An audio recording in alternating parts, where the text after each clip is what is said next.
I can say to my new Samsung Galaxy S25 Ultra, hey, find a keto-friendly restaurant nearby and text it to Beth and Steve. And it does, without me lifting a finger. So I can get in more squats anywhere I can. 1, 2, 3. Will that be cash or credit? Credit. 4. Galaxy S25 Ultra, the AI companion that does the heavy lifting so you can do you. Get yours at Samsung.com. Compatible with select apps. Requires Google Gemini account. Results may vary based on input. Check responses for accuracy. This episode is brought to you by LifeLock. During tax season, your personal info travels to a lot of places. Between payroll, your tax consultant, and the IRS. If your W-2 gets exposed, that's just the ticket for identity thieves. That's why LifeLock monitors millions of data points every second. If your identity is stolen, they'll fix it guaranteed or your money back. Don't let identity thieves take you for a ride. Save up to 40% your first year. Visit LifeLock.com/podcast. Terms apply. I see how much sleep deprivation affects people. Like, I see the anxiety it causes. I see the depression that it causes. The issues with relationships with their spouse, just everything. Their job suffers.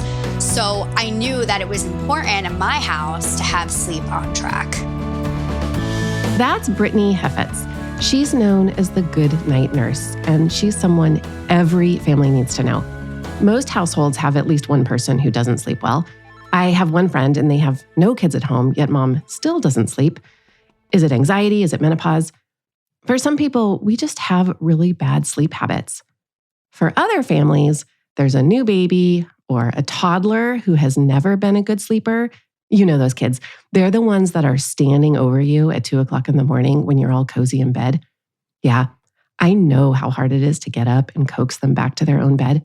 My own husband admits that when he was a school-aged child, he would wake his mother up by holding an orange or a cold can of Coca-Cola to her cheek, and he'd ask her to peel or open the can at 3 o'clock in the morning, and she was too tired to say no. I don't know if I've ever shared that I'm married to a genius, but this was the early proof. My guest today is a nurse practitioner who works in adult pulmonary and sleep medicine. She has a 3-year-old and a 6-year-old at home, and that's exactly why she became a pediatric sleep consultant. She's been there. She's made the mistakes herself, and she sees the consequences of poor sleep on adults. She shares her advice and wisdom so we can all get some sleep. I'm Dr. Wendy Hunter, and I'm the pediatrician next door. I'm that doctor friend you call for practical advice about your kids' health. I mix the science of medicine with the reality of parenting. Helping our kids and ourselves sleep better starts with understanding the physiology of sleep at different ages. So that's where I'm going to start. As children grow, their sleep patterns mature from short, irregular cycles to more structured sleep. Newborns spend most of their time in a really light, active sleep, and that helps their developing brain grow and process new experiences. That's how they learn. Note here that it's called active sleep because their brains can be completely asleep, but they can still cry and move a lot. As they get older, their sleep becomes more organized and it cycles through deeper, more restorative phases. And by age maybe 3 to 5 years old, kids' sleep stages look more like those of the adults, including a light sleep stage, deep sleep, and REM. That's that rapid eye movement sleep. Adults progress through 4 main stages of sleep. The first 2 are light sleep or non-REM stages. So there's N1 and N2. You'll hear Brittany talk about this. N1 is the lightest stage of sleep where you're just starting to drift off. During this stage, your body relaxes, your heart rate and your breathing slow down, and you may experience brief muscle twitches. You probably know what I mean. It's easy to wake up from N1, and it only lasts a few minutes as you start to transition into deeper sleep stages. N2, that stage is still considered light sleep, but it's slightly deeper than N1. Your body temperature drops, your brain waves slow down, and you have occasional bursts of rapid activity. N2 accounts for a large portion of total sleep time in adults, and it helps prepare the body for those deep, restorative stages of sleep. Next is deep sleep. That is the most restorative stage where your body repairs and grows. Finally, REM sleep is where dreaming happens. Your brain consolidates memories and processes emotions during this time. These stages repeat in cycles throughout the night, helping us wake up refreshed and ready to take on the day. Was that too much information? I hope I didn't put you to sleep with that. So now let's get on to my guest, the Goodnight Nurse, and what she can share from her training. What are some of the common misconceptions that people have about those early days? I think people think that it's never going to get better and that that's their life. Yeah. At least those were the thoughts that I had when I was a new mom. I just was like, oh man, like this is it. Like I'm never going to sleep again. And it's not true because even as a newborn, you can set good foundations for solid sleep. It's not going to be perfect because they're newborns and they're still learning how to live outside the womb. But it can get better and it should get better gradually. What can parents do to set the stage for good sleep early on? And what age? And just specify. So usually about 4 to 6 weeks, you can Okay, start. that's pretty early. Mm-hmm. Yeah, a foundation. You're not going to start sleep training, but you can come up with a bedtime routine that works. You can practice not feeding to sleep, right? And have them, I don't want to say self-soothe because they're a little bit young for that, but instead of feeding or rocking to sleep, you can try like shushing them to sleep, right? Or if that's not working, that's okay. You can give a pacifier to sleep, but just kind of other ways to prevent like the feeding as well as rocking to sleep. I also really like trying for one nap in the bassinet as early on as possible. Oh, that's a great tip. Okay. So when we're getting into a little bit older, what can parents expect and what should they be doing? So usually about 3 months, I say you can start some sleep training. So I always preface that sleep training does not mean night weaning. Just because you teach your baby independent sleep skills, it doesn't mean that you can't feed them overnight if they still need to eat. Because a lot of 3-month-olds, 4-month-olds, even like a little bit older, they, as you obviously know, they sometimes still need that feed, and that's okay. But when I would really start setting the foundation to be able to put your baby down to sleep independently. That is so important. I'm glad you brought that up because I think a lot of parents do think that their child needs to be not eating at night before they sleep train. But we're not talking about sleep training. We're talking about establishing good sleep habits, right? Right. But even at 3 months, you can a little bit. You can start to sleep train, but if they still need to feed at night, you can feed them. So we're talking about helping your child to fall asleep independently. And so how do we do that? Because I love that you said not feeding to sleep. So that's like critical. Yes. Because I don't know, tell me if this is true. I always tell parents, if you're feeding your child until they fall asleep and then you gently put them in their bassinet, then they are going to think every time they wake up, they need to feed. So even if they're not hungry, they're going to be like, where's mom's breast? I'm ready to eat. So we're trying to separate out eating and sleeping, right? Okay, so tell me more about that. I always tell parents too, to kind of give them a picture, kind of like what you just said, that imagine like you fell asleep on your couch and then woke up in your bed. Like you'd be totally freaked out, right? So it's the same like if you rocked your baby to sleep and then put them in your arms and then you put them in their crib. They're going to wake up and be like, oh my gosh, like what just happened? It's right. Like it's the time same travel. Yeah. Yeah, exactly. Terrifying. It's horrifying, right? So when you sleep train, you teach them how to fall asleep on their own. So I think there's also that misconception of putting them to sleep drowsy but awake. But that doesn't tend to work either because it's the same kind of thing. Like imagine like you're falling asleep on your couch and then you wake up in your bed. You really want to, like what you do with yourself. You at night, you walk into your bed, you're awake, and then you start the process of falling asleep. It really should be the same thing for a baby. This gets back to what I was asking you about at the beginning, is that I think a lot of adults who don't sleep well, they're sabotaging themselves, right? They are like looking at their phone and watching TV on the sofa and get sleepy and then fall asleep on the sofa and then they're in the bed. Like it's a disaster. So let's all start getting some good sleep. Can you kind of talk about how sleep patterns develop and what we can expect? This is typically when you start hearing like the 4-month regression, right? So before that, when you have a newborn, right, they have newborn sleep, which is active and that deep sleep, right? So No, I have no idea. This is exactly what I need to know. Okay, wait, what? What kind of sleep? all right. So you have active and then you have quiet sleep for newborns. So active sleep is like when you're looking at your newborn and they're sleeping, but they're still kind of moving around. And I think parents, they'll sometimes think that their newborn is actually awake. And that's when they'll go in and intervene, right? But they're really actually still sleeping. They're just in that active sleep. Then quiet sleep is when they're in that more like deep sleep. And that's when parents typically will rock their newborn to sleep and put them back in their bassinet or wherever. And they'll get those longer stretches of sleep when they're newborns. Once that 4-month sleep regression hits, that's when your sleep cycles change to become more like an adult, right? So you have your light sleep, and then which is N1, N2, and then your deeper sleep, N3, and then you go into REM sleep. So babies at 4 months, that's what the regression is, because every couple of hours, they're transitioning sleep cycles, right? So when they're transitioning those sleep cycles, they're waking up between sleep cycles, and then they don't know how to put themselves back to sleep. That's why you see a regression then? Oh my God, that's mind-blowing. I'm like, hold on. I want to go back just for a second and talk about the active sleep, because so many parents come to me and they say, my baby doesn't nap, my baby doesn't sleep. But I wonder if they're just in active sleep, because they can look pretty active, right? Yeah, they can. It's possible. It's absolutely possible. Even if they start like fussing a little bit, they can still be sleeping. It's just that active sleep.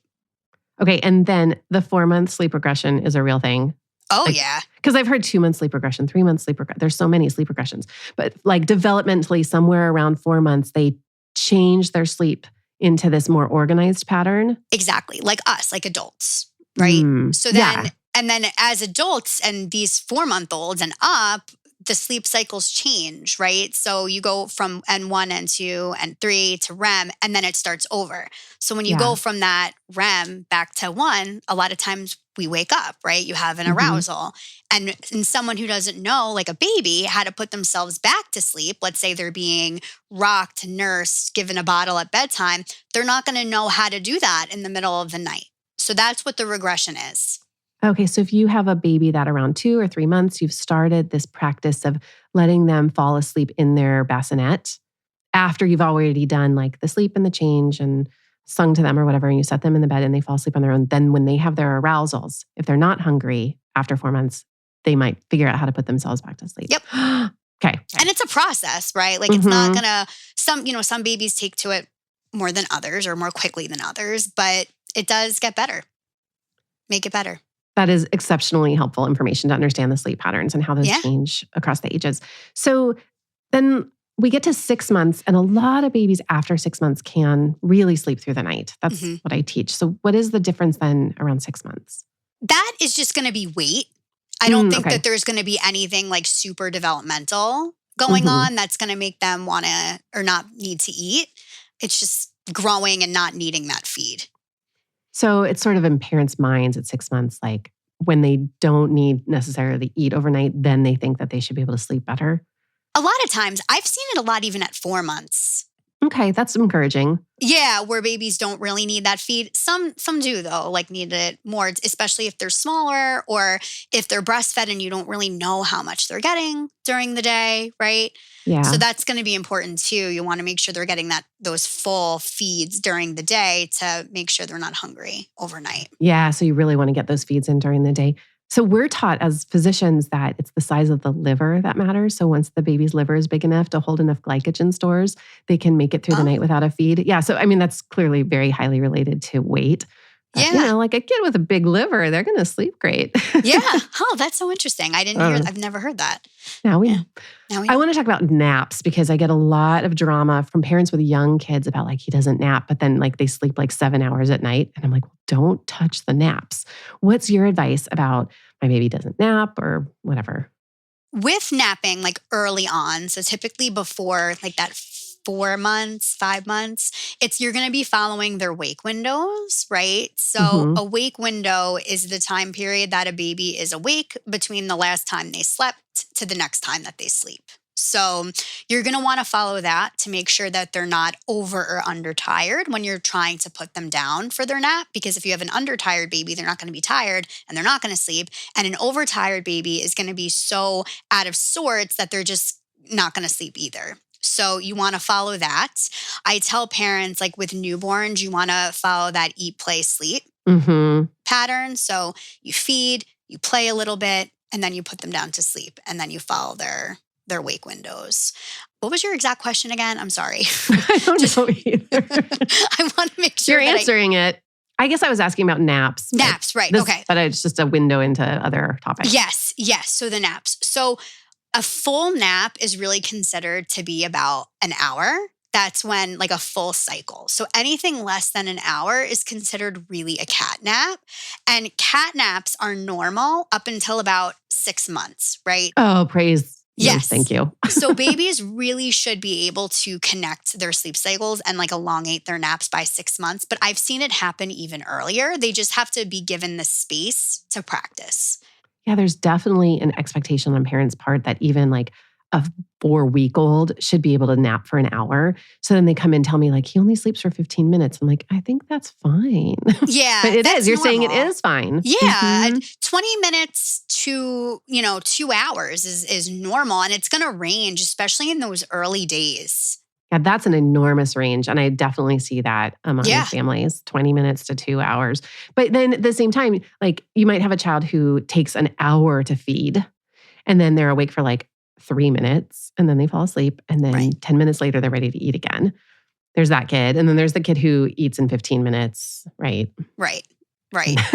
And then sleeps for 2 hours. It's such a range. And I don't think that either way is wrong. I think it's just the way that the baby is developing. And, I think especially like I'm a very type A kind of person. And when I had my kids, I really had to learn that, not every like day is going to be perfect and can have a schedule. And I think schedules are great and routine is great, but flexibility when it comes to sleep especially is so important because they're not robots, right? They're babies. And it's important to see that too.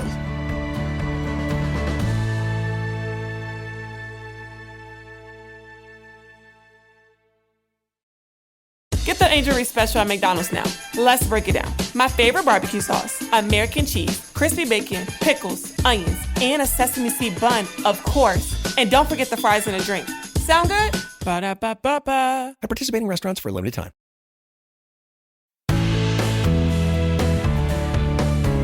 The goal today is for all of us to get some sleep and to know that it's possible. Sleep consultants are trained to help, and one of the ways they do that is by educating about what to look for and how to respond to our kids to help them sleep. As parents, we should know when we're tired, even though we ignore the signs sometimes, or we just don't have a choice and we have to power through even when we're exhausted. Toddlers and older kids tend to get easily frustrated, whiny, or difficult when they're tired. But what about babies? How can you tell if a baby is tired? With newborns, okay, so that's really when you have those like sleepy cues. So they start to rub their eyes. A lot of times their eyebrows get red. Ooh, I have seen that. Yes, that's when they're tired. They start to get fussy. They can't focus as well. Like if you have a 2-month-old that's typically like, tracking and making eye contact and all that, but they're just not doing that, that's a sign that they're getting sleepy. A sign that it's really like overtired. They start crying and they're harder to settle and you know that they're not wet and you don't need to feed them. But past the newborn stage, it's harder to have cues, right? Like those sleepy cues are not as reliable because you can have an 8-month-old that starts rubbing their eyes and yawning. And like if they just woke up from a good nap 2 hours ago, they're probably not going to be tired. Like they might just be bored. Like they might just need a bit of a change of scenery, going outside or going in a different room to play with something else, more stimulation. Oh, that's so interesting. This is exactly why you need some support sometimes because that is hard for a parent to navigate and understand. It is. Like you do need an expert. Interesting. What are your favorite things to address or problems to deal with? I love teaching new parents that their baby can self-soothe. So I love doing that. I love helping with like sleep associations, like rocking and feeding to sleep. I love helping people get their babies on schedules because I've had so many parents say like, oh my gosh, my baby is so much happier now because they're getting like that overnight sleep that they need and the daytime sleep. And even like in 2 weeks when I've worked with clients, their baby will start rolling and they hadn't been doing that before. And they think that it's because they're getting more sleep. So that's my absolute favorite part. Yeah, sleep is when the babies learn and grow, like they physically grow when they're sleeping. So it's so important. So what I'm hearing you say really is that it's not a bad idea to consult a sleep specialist like any point. I mean, it just could really help, right? To set the stage. Absolutely. It's never too late. Even if you have a 1-year-old or a 1.5-year-old that never slept the night, it's never too late. You know, you can always teach them. But you can also prevent all of these problems by setting the stage early. Absolutely. And that's ideal, right? For you and for them. But if for whatever reason it wasn't something that you were comfortable with or you knew about at the time, it's never too late. Do you see that there are any problems with sleep related to like colic or reflux? Are medical conditions overcomable? What's the story there? Yeah, so that's a good question. So what I say to my clients is that I am a nurse practitioner, but when it comes to medical issues, I will defer back to their pediatrician because medically it's just the right thing. Babies with reflux, though, they can sleep. And I have seen, and it's not always, but a lot of times medical conditions are used as an excuse for why the baby isn't sleeping, right? So it could be reflux or like teething. Those are all, not always, as I said, but sometimes they're used as excuses, right? And the baby really can learn how to self-soothe. They're just not given the chance and they're constantly given that excuse. Thank you for saying that because that's been my experience too, especially with teething. Parents will blame poor sleep on teething. And I think more often it's that they're having a developmental leap. You know, like the kid just learned how to sit and they're like super excited about it. And so in the middle of the night, they're like thinking about it and then they want to sit. And then the parents are like, they're teething. So I give them Tylenol. Like, I don't think you should give Tylenol for sitting. Yeah, totally. No, I agree. And teething too, like that pain doesn't last for weeks. It should be like one night if it's going to hurt. I was just going to say one night, maybe two, or like if you have multiple coming through at the same time, but it's not usually an issue with sleep. And a lot of sleep trained babies, when they get teeth, you don't even know. Like my kids were sleep trained by like 4 months. I didn't even know when they were getting teeth. They would just like wake up in the morning and have a tooth. And I'd be like, oh, wow, that's nice. It's not always an issue. I've also seen gas used as an excuse. For sure. And of course, kids have gas, babies have gas, but it doesn't always have to affect their sleep.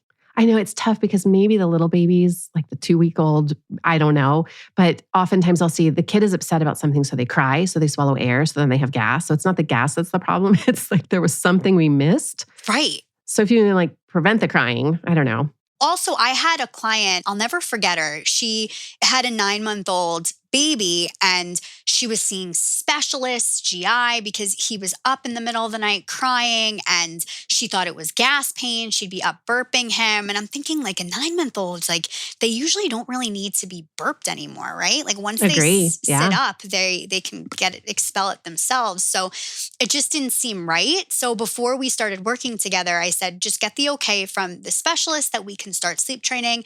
And then the kid was sleeping the night in like 1 or 2 nights. Like he just needed to learn how to put himself back to sleep and he was fine. The gas wasn't an issue anymore. Oh, that's incredible. Yeah, it wasn't the gas to start with. No. It was that the baby wasn't sleeping. And I think also she was giving him feeds too because she didn't know what to do. And that was bothering his tummy because he didn't need it. Like he wasn't hungry. Oh, that's a really important point too, is that we go straight to feeding. But yeah, babies need to sleep. We need to sleep. Everybody needs to sleep. And interrupting to try and soothe and feed it's not good for anyone. It's also, if they have teeth, it's not good for their teeth to be feeding all night long. That's true too. Do you have any tips on creating a sleep-friendly environment? Yes. So I love having a white noise machine, a sound machine. The American Academy of Pediatrics says they should be less than 50 decibels because you don't want to affect hearing. Sure. So I do advise that. I love blackout curtains, especially if your baby is struggling with early morning awakenings, because that tends to be the hardest time to put yourself back to sleep, even adults, because you're not as tired, because you have about 7-8 hours of sleep under your belt and you're not producing melatonin anymore. So that light shining through can really just perk the baby up. So that's always a good option. And then you obviously want to make sure that they have a crib that has nothing in it, with a firm flat mattress, tight fitted crib sheet. That's really important as well. Okay, so you can make a nice little nursery, sound machine, blackout curtains. Love it. So your kids are older and they're kind of sleep trained, but I know I have patients who are, 18 months, 2 years, 3 years even, that, it's a variety of problems, right? So you've got the 18-month-olds who are like standing in their crib screaming and like won't go to bed. And then there's the 2-year-old who like wanders into your room. So how do parents navigate those ages? Yeah. So that's harder, I think, for parents, because their kids are like, they're speaking to them, right? So right. it's not like, you're using like the cry it out method or a modified Ferber or anything like that, especially in a toddler who's in a toddler bed that's coming out to see you. So it's really just setting boundaries. I love, with the toddler age group, especially around 3, role playing, especially during the day. So like when feelings aren't super high, right? Like nothing, you're not emotionally charged because it's daytime. We're not talking about bedtime yet, but you set the tone for what you expect bedtime in the middle of the night to look like with role playing. So I'll have the parents use like a stuffed animal, or have the child tuck the parent in, and they go through the whole bedtime routine and like what they expect at bedtime and in the middle of the night. And role playing is huge for that age group. That's a great tip and something that's really easy to do. Yeah. And it's really, unfortunately with the toddlers, I always say there's no real magic to it. It's just being firm and setting the boundary at bedtime and in the middle of the night. And there are different sleep training methods that you can use for toddlers that you wouldn't be able to necessarily use with a baby.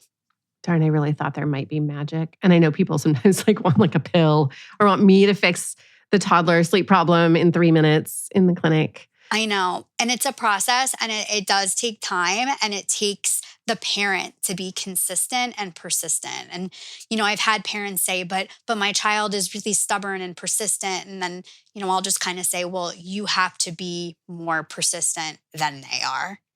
This is exactly why I love recommending sleep consultants, because there are methods that are tried and true for these ages. And sometimes parents just need you to hold their hand. Like, okay, no, you're not being mean. You're not destroying your child's self-esteem. Like, this is a gift you're giving them, right? They love boundaries. They love it. Kids need them. They thrive on them. And it's up to us as parents, I think, to teach our kids how to do hard things. And I think when a child feels that their parent doesn't even think that they can do it, they're not going to have really that confidence to do it. So as a parent, I for myself, make my kids feel empowered. And that's what I try to coach my clients through, like empowering them to empower their child so their child knows that they can sleep through the night. If you aren't sleeping because your kids aren't sleeping, there is a lot you can do. Even the most difficult, fussiest babies are capable of sleeping well. It takes a little work, but of course, it's worth your effort. Most parents can't do this alone, so enlist your partner and make a plan. Get a friend to support you, read books, watch videos, or hire a sleep consultant.